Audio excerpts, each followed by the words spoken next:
Kung saan nga may masarap, ay dapat hindi pinupuntahan. Kaya nga, hindi kami pumunta dito kila JM.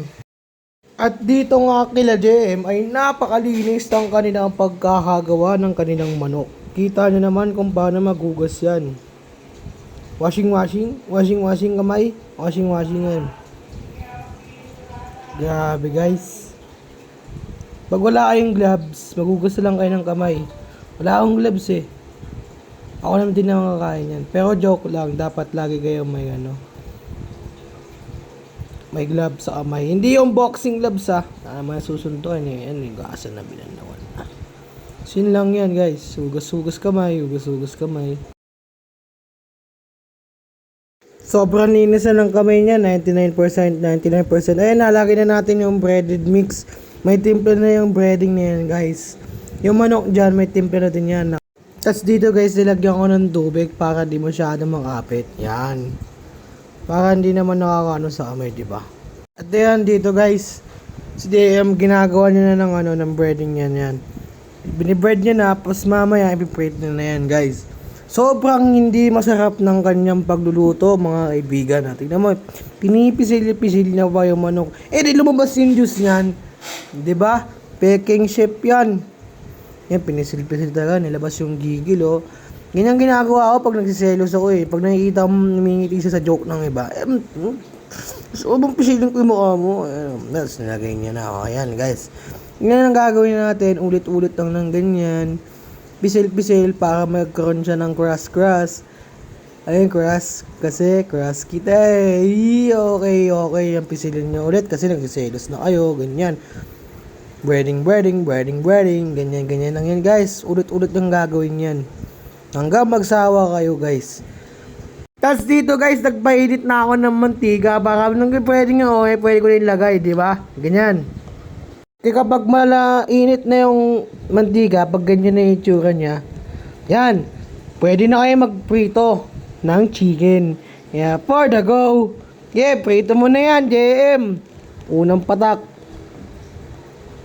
Breading lahat.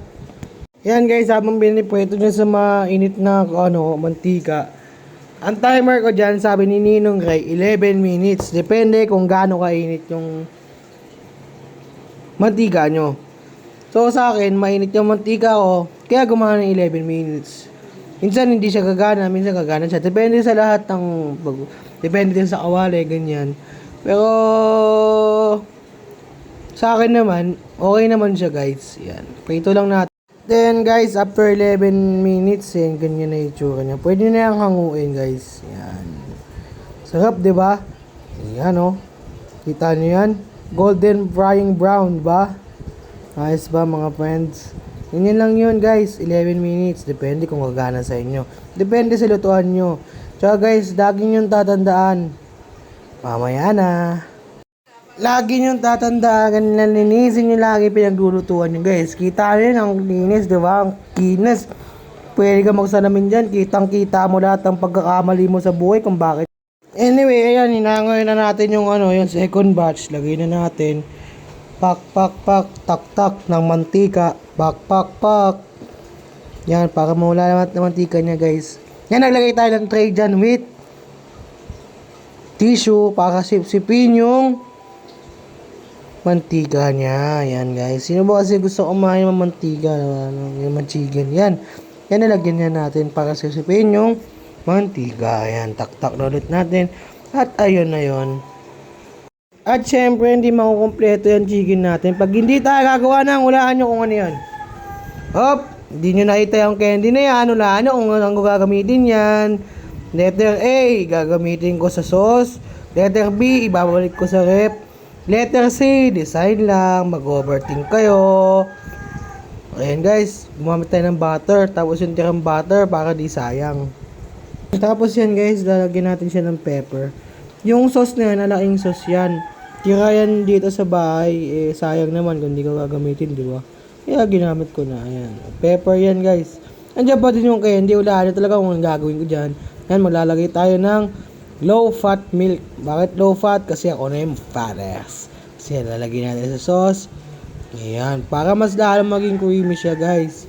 Ayan, kita niyo yung pepper, di ba? Lagay ko yun ng milk para maging creamy. And then, halo-haloin yan. So yan guys, sinahalo-halo na natin. Pwede nyo pa i-adjust yung lasa niyan, ganyan.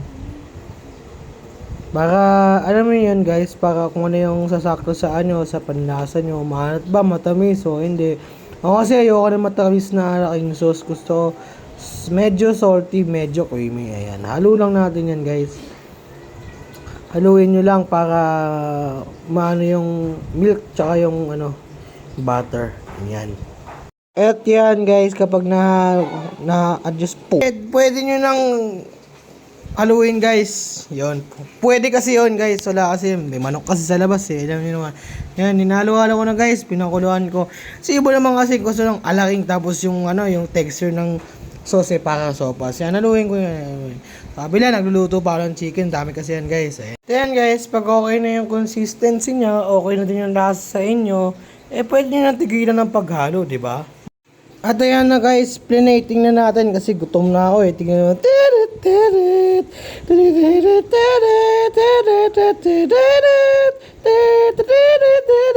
At ayan na nga si Salt Papi, titikman niya na yung chicken wings. Ayan, uy, Joy may like YG.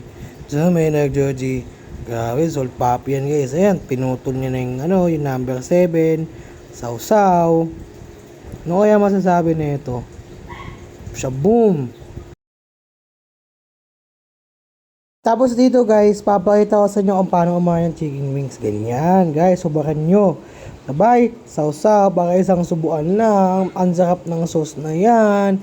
Kagatin mo na yan, JM. Wala siya masabi guys. Sarap eh. Basta guys, sarap yan. Kung nga kayo bibigyan eh. Huwag bibigyan. Yan guys. May alaking sauce po sa labi. So yan lang guys. Goodbye. Salamat sa panonood. Hey Sir Vlogger. Jem. Kung saan di masarap, huwag niyong pupuntahan.